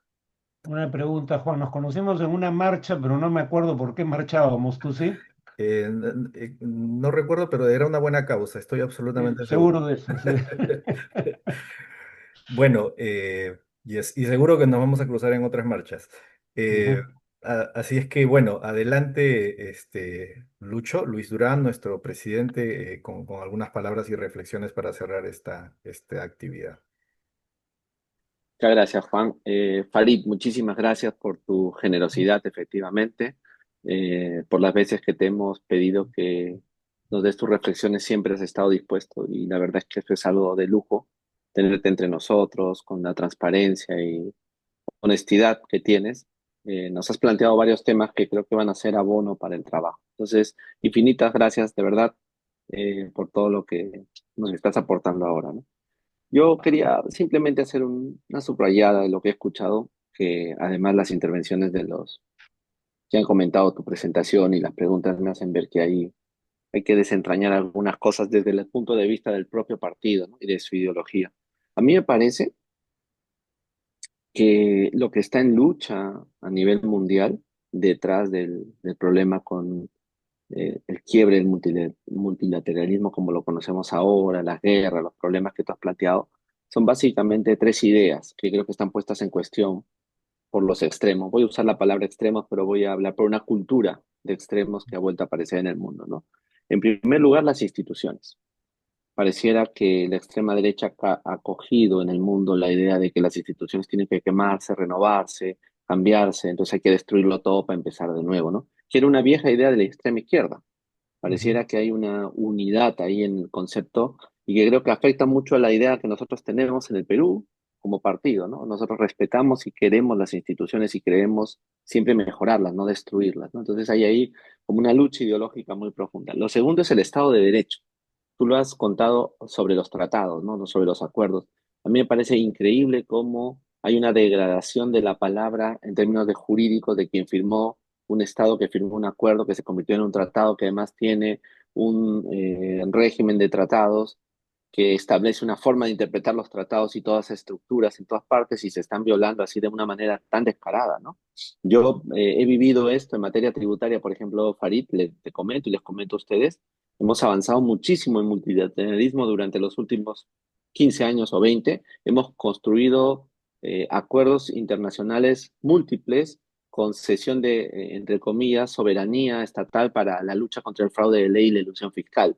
Ha sido, me parece, el mayor avance del multilateralismo en los últimos años, pero sin embargo eso está parado ahorita, porque el Ujú. señor Trump apareció y dijo esto no va más y los demás empezaron a seguirle, ¿no? Entonces hay una violencia contra el Estado de Derecho y otra vez es un tema en el que nosotros creemos, ¿no? Siempre la izquierda extrema no ha creído en el Estado de Derecho porque para ellos ha sido un instrumento. Me parece que para Trump, para la extrema derecha, también hoy día es un instrumento, ¿no? Entran en la democracia, dicen afirmar cosas, pero después lo destruyen todos, lo niegan, ¿no? A donde le dan las fuerzas. Y lo tercero es la democracia como concepto. Me parece que los extremos y la extrema derecha hoy no cree realmente en la democracia en términos de institucionalidad, por supuesto, pero también de diálogo, de conversación, de acuerdo, de que las distintas partes pueden llegar a compromisos o sacar todos adelante. Polarizan, polarizan, polarizan, polarizan, ¿no? Yo, por ejemplo, dije una vez hace poco y se escandalizó un periodista, le dije, mira, me parece que López Aliaga tiene la misma concepción de sendero luminoso. Está pensando en lucha de clases y los demás que no piensan como él son sus enemigos y hay que exterminarlos. Entonces esa ideología que antes estaba en la extrema izquierda está en la extrema derecha. Entonces me parece que lo que tú nos has planteado como que hiere, se introduce en lo más profundo del pensamiento del Partido Morado, ¿no? Porque son tres valores que nosotros tenemos. Y entonces yo no puedo dejar de decir que el fracaso del multilateralismo hoy es un problema para las democracias y para los partidos como nosotros. ¿Por qué? Porque si esto va para más, si esto se vuelve una ideología más profunda, va a presionar nuestros acuerdos políticos y nuestras propuestas a la ciudadanía. Si la ciudadanía deja de creer en estos valores, entonces, si tú quieres ganar elecciones, como me dijo un político del partido, tienes que ceder, tienes que dejar de decir las cosas en las que piensas, tienes que hacerte al loco, digamos, hasta que llegue tu momento. Yo no creo eso, yo no me metí en política para eso, y sin embargo, este es el reto. ¿Cómo le hablas a una sociedad, a unos jóvenes que están recibiendo todos los días la idea, no a las instituciones, no al Estado de Derecho, no a la democracia? Entonces, creo que eso es lo que nos tiene que obligar a reinventarnos, amigos, a nosotros los políticos, para plantear que esto que creemos sí da resultados, que esto que creemos sí cambia la vida, que esto sí creemos sí alegra a la gente, sí transforma vidas, ¿no? Ese creo que es nuestro reto, tú nos lo has planteado muy bien, Farid, y yo te lo agradezco enormemente. A mí por lo menos me has dado claridad sobre por lo que estamos luchando. A veces uno se queda en el país y piensa que es un problema nacional y yo creo que no, que es un problema muy profundo, es una lucha de ideas muy profundas y creo que nosotros tenemos claro por dónde ir. En ese sentido, Juan, yo te agradezco como secretario del equipo de doctrina del partido por haber retomado este trabajo de volver a hacer estas reuniones. Las hemos tenido intermitentemente en distintos tiempos. En la época de Elmer Arce la tuvimos con más frecuencia, pero te rogaría, como me has ofrecido, que sea cada mes o cada quincena, que intentemos continuar con esta conversación en torno a los temas de la doctrina del partido y cómo nos vamos a enfrentar sobre esa base a los problemas que vienen en las elecciones, ¿no? Y por otro lado, también quería darles una noticia a los morados, discúlpame, Farid, solo un minutito de temas internos, es que Augusto Thornberry es a partir del jueves pasado nuestro secretario de Relaciones Exteriores. Augusto ha conversado, ha hecho una reflexión a propósito de tu intervención, Farid, y estamos pidiendo, él ha sido embajador, y le estamos pidiendo una fuerza mayor en el trabajo a nivel de las relaciones internacionales del partido, porque queremos justamente encauzar nuestra doctrina y nuestro plan de gobierno y nuestra propuesta política en el marco de las relaciones internacionales, que la teníamos un poquito descuidadas, entre comillas, ¿no? Entonces le hemos pedido a Augusto que trabaje tres cosas, que apoye el trabajo de PEX, de los peruanos en el exterior, que les dé los insumos para poder construir orgánicamente ese sector del partido. En segundo lugar, que nos ayude a construir las relaciones internacionales del partido, teniendo ya muy claras nuestras posiciones políticas. Y por último, no menos importante, que nos ayude a construir las candidaturas para el Parlamento andino, que como ustedes saben, este año van a ser más. Y entonces siempre el Partido Morado ha tenido muy poca, la gente ha dicho el Parlamento andino es una cosa secundaria, así que voy porque ya no alcancé las otras listas, pero creo que es importante hoy día reflexionar y saber cuál va a ser el enfoque de este partido en relación a lo que significa la comunidad andina, que también está de capa caída, que también lo que ha planteado Farid, todas estas traiciones de los políticos a los procesos multilaterales también han ocurrido en la comunidad andina, entonces hay que construir ese camino. Entonces, gracias a todos, no quiero extenderme, Juan, te ofrezco mis disculpas si he ido más allá de lo que me pedías, pero estoy muy alegre, Farid, gracias Un gusto. por tu presencia y un enorme abrazo para ti y para los morados y no morados que están presentes. Muchísimas gracias, Juan. Muchísimas gracias, Lucho, a nuestro presidente, y creo que ha sido un buen cierre doctrinario también a esta reflexión. Como lo acabo de mencionar, vamos a, desde la Secretaría Nacional de Doctrina, tener estas conversaciones con especialistas de manera mensual. Luego veremos si lo podemos hacer de manera quincenal. Así es que, de nuevo, gracias, Farid. Gracias también a Javier y a Susana por facilitarnos todo el proceso de organización de este evento. No sé si Farid quiere decir algo para terminar. No. Bueno, yo les digo con toda honestidad que yo todavía no decido por quién voy a votar, pero estoy en un rango de partidos que en mi opinión debieron unirse. Morados, Ahora Nación, Partido del Buen Gobierno. Aunque yo tengo un pasado de izquierda, también consideraría votar por Libertad Popular. No es mi primera opción, pero la consideraría. Pero partidos democráticos y partidos que estén contra la corrupción y el autoritarismo que nos gobiernan ahora. Así que no me voy a definir como morado, pero ustedes son una de mis opciones. Sí, sí, aunque sospecho que somos la principal. Con toda honestidad, eso lo definiré cuando vea encuestas. Perfecto. Bueno, para cerrar, les agradecería que a los que puedan enciendan sus cámaras y podamos de repente tomarnos una foto final, y con eso cerramos esta actividad. Eh,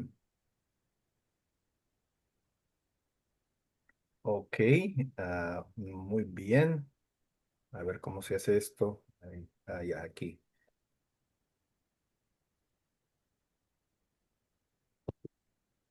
Bien. Hemos tenido más de 60 participantes, lo cual nos da mucha alegría.